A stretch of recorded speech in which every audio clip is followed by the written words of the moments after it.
하나님의 사랑과 축복이 함께 하시길 축원합니다. 오늘 1월 14일 아침에 하나님의 축복과 은혜로서 승리하고 또한 귀한 출발이 되기를 바랍니다.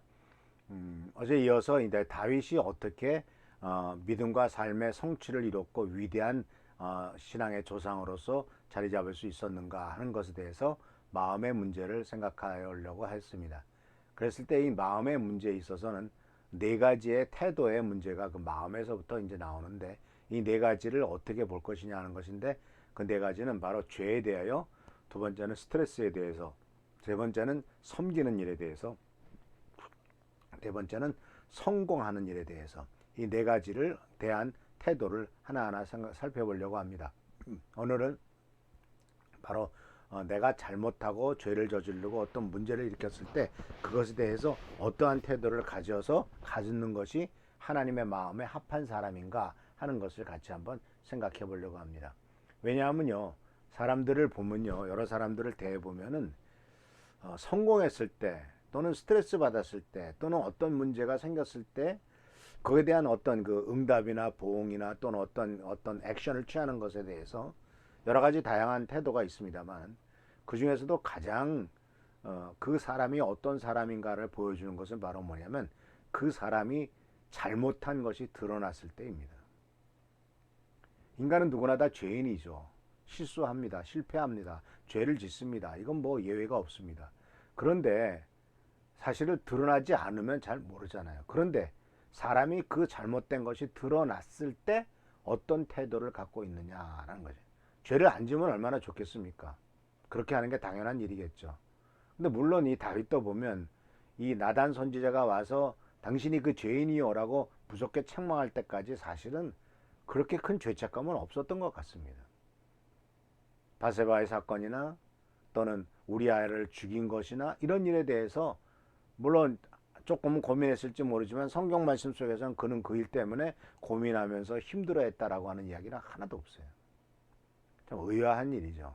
근데 그것은 바로 이제 다윗이 나이가 50대가 넘어가면서 이제 어느 정도 사회적인 아주 엄청난 왕권도 안정됐죠.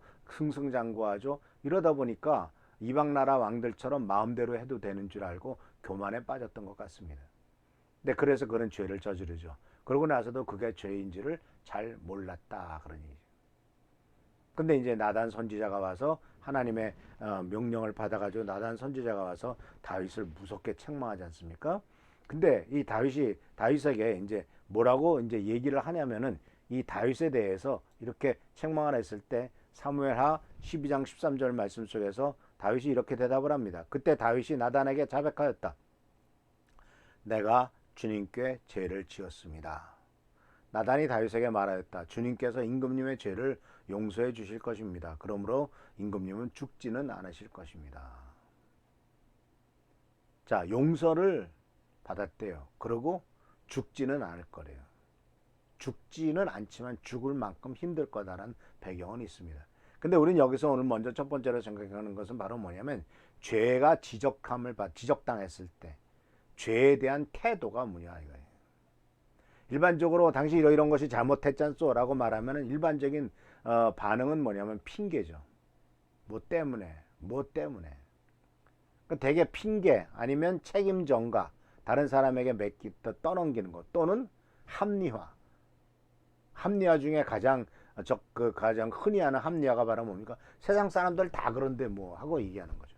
핑계는 누구 때문에 그러는 것이고, 책임 전가는 그것도 역시 누구 때문에죠. 근데 이 다윗의 태도는 사무엘하 12장 13절에 내가 주님께 죄를 지었습니다라고 솔직하게 고백합니다.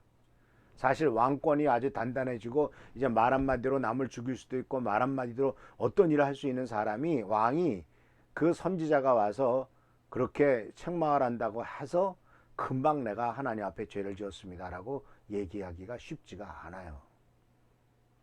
감히 네가 나를 죄인이라고 그래? 저놈 갖다가 죽여라 이렇게 할 수도 있는 것이 왕권의 무서운 권한인데, 다윗은 내가 죄를 지었습니다 라고 말을 합니다. 그러고 난 다음에 이제 시편 51편의 1절에서부터 3절까지 나오는 말씀 속에서 그가 죄를 지은 다음에 얼마나 괴로워하고 그 죄를 깨닫고 난 다음에 얼마나 그것을 벗어나기 위해서 노력했는가 하는 것을 발견하게 됩니다. 시편 51편 1절에서 3절에 보면 이렇게 나옵니다. 하나님, 주님의 한결같은 사랑으로 내게 자비를 베풀어 주십시오. 주님의 크신 긍휼을 베푸시어 내 반역죄를 없애주시고 내 죄악을 말끔히 씻어주시고 내 죄를 깨끗이 없애주십시오. 나의 반역을 내가 잘 알고 있으며 내가 지은 죄가 언제나 나를 고발합니다. 이런 시를 써가면서까지도 자기가 죄인인 것을 다 얘기합니다. 아주 자기의 죄악에 대해서 적나라하게 얘기를 합니다. 근데 이 부분에 대해서는 바로 성경은요, 성경에는 인간이 죄에 대해서 감추지 않아요. 다윗의 잘못도, 아브라함의 잘못도, 아담의 잘못도, 모든 믿음의 조상들의 실패와 실수와 죄악을 전혀 숨기지 않아요. 있는 그대로 다 드러냅니다. 사람이 자서전을 쓰면은, 전기를 쓰면은 자기에게 부끄러운 것은 대충 감추고 업적만 쓰기가 쉽죠. 그러나 성경에 나오는 이야기는 아무리 믿음의 조상이라 할지라도 말도 안 되는 일들을 그냥 다 써놓습니다. 아브라함이 아내를 누이 동생이라고 했다가 아내를 빼앗긴 일, 이런 정말 망신스러운 일들, 이런 것들까지도 다 써놓죠. 근데 이렇게 솔직하게 써놓는 것에 대해서 이 다윗은 아주 솔직하게 내가 죄인이라고 얘기를 하죠. 근데 이것은 누가 비교가 되냐면 사울 왕과 비교가 되죠. 사울 왕에 대해서, 사울 왕이 죄를 졌을 때, 하나님의 명령을 어겼을 때 바로 사무엘이 와서 지적하지 않습니까? 그랬더니 핑계를 댑니다. 바로 이게 다 여호와 하나님을 위해서 하는 것이고 백성들 때문에 그렇고.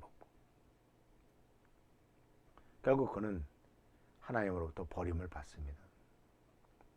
그래서 이 마음에 합한 자는 바로 이 다윗을 향해서 하나님께서 말씀하셨는데, 우리가 잊지 말아야 될 것은 뭐냐면 완벽하기 때문에 그를 용납하고 그를 마음에 합한 자라고 얘기한 것이 아니고요, 아주 위대한 회개자이기 때문에 그렇다는 것이죠. 자기가 잘못한 것을 알고 완전히 자백하고 돌이키려고 했다라는 것. 그 다음부터는 성경 말씀 속에 이 다윗이 여자의 문제 때문에 어려운 일을 겪는 일을 써 있지 않잖아요. 나중에 다윗이 늙어서 아비삭이라고 하는 젊은 여자를 신하가 데려다가 아주 이쁘고 젊은 여자를 왕의 품에 두지 않습니까?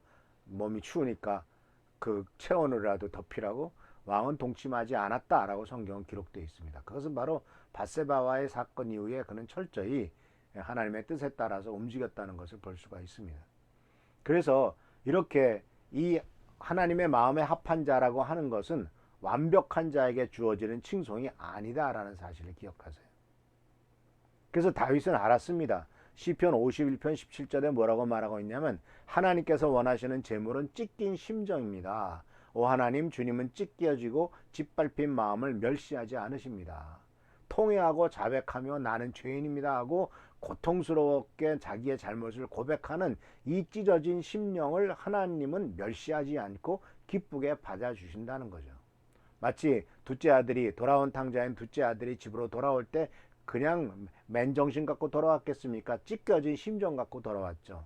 아버지가 날 내쫓으면 어떡하나, 내가 얼마나 큰 잘못을 저질렀나, 얼마나 아버지의 재산을 다 날렸나, 얼마나 아버지의 얼굴에 먹칠을 했나, 이런 많은 심령을, 아주 복잡한 생각과 찢어진 심령을 갖고 왔겠죠. 그 아버지가 그를 기쁘게 맞아야 하지 않습니까? 그래서 하나님의 초점은 자기 자신의 인간의 잘못과 죄에 있지 않습니다. 마찬가지입니다. 우리들도 다윗의 초점은 바로 자신의 잘못에 있지 않고 하나님의 용서하심에 초점을 맞춘다는 사실을 기억하시길 바랍니다. 물론 그렇다고 해서 맨날 죄짓고 회개하고 죄짓고 회개하라 그런 뜻은 아니죠. 그러나 우리가 하나님의 용서에 초점을 맞춘다면 또다시 감히 죄를 저지르려고 하지는 않았을 것입니다. 그러나 마귀는 끊임없이 우리에게 속삭이죠. 과거 때문에 하나님이 너를 사랑하지 않을 것이라, 과거의 잘못 때문에 너는 하나님 나라에 합당하지 않다라고 하는 생각, 그렇지 않습니다. 하나님께서는 과거의 일 때문에 그 사람을 내치는 것이 아니라 그 과거의 잘못을 변화시켜서 하나님의 위대한 일꾼으로 만든다는 것을 볼 수가 있습니다. 그래서 사랑하는 성도 여러분, 그렇다고 해서 우리가 완벽해지려고 노력할 필요는 없어요. 완벽할 수가 없거든요. 단지 범죄할 때 즉시 회개하고 잘못된 것을 인정하고 하나님께서 나를 완전하게 고쳐주시고 완전한 길로 나가도록 하나님께서 역사하시도록 그렇게 맡기는 것을 주님께서 우리들에게 원하시고 계시다는 것입니다. 그럼 오늘 사랑하는 성도 여러분, 오늘 말씀의 주제는 바로 위대한 사람은 죄가 드러났을 때, 그는 죄를 지었을 때 그 죄에 대해서 어떠한 태도를 갖고 있느냐 하는 것이 바로 믿음과 삶의 성취의 중요한 기준이 된다는 것을 말씀을 드렸습니다. 솔직해지시고 또 하나님 앞에 감출 거 없습니다. 다 아시는데 뭐 하나님 앞에 용서를 빌고 하나님께 마음에 합하려고 하는 것, 그렇게 해서 위대한 회개자가 되는 것, 이것이 바로 하나님의 마음에 합한 자다라는 사실을 기억하시면서 위대함은 우리의 완벽함에 있는 것이 아니라 하나님을 의지하고 우리들 자신의 솔직히 인정하면서 하나님 앞에 나가는 데 있다는 것을 기억하면서 승리하는 우리 귀한 성도님들 되시기를 축원합니다. 기도하겠습니다. 오늘도 주님의 은총 가운데서 귀한 하루가 시작되었습니다. 하루하루 분주하게 보내지만 하나님의 도우심 돌보심으로 승리하는 삶이 되도록 하시고 오직 하나님의 뜻에 합당하게 승리하도록 축복하시고 돌봐주옵시고 인도하여 주시옵소서. 오늘도 함께 하시고 도와주시기를 간절히 바라옵고 예수 그리스도의 이름으로 축복하며 간절히 기도하옵나이다. 아멘. 오늘도 하나님께서 함께 하시고 축복하시길 빕니다. 할렐루야. 감사합니다. 오늘 평안하기를 빕니다.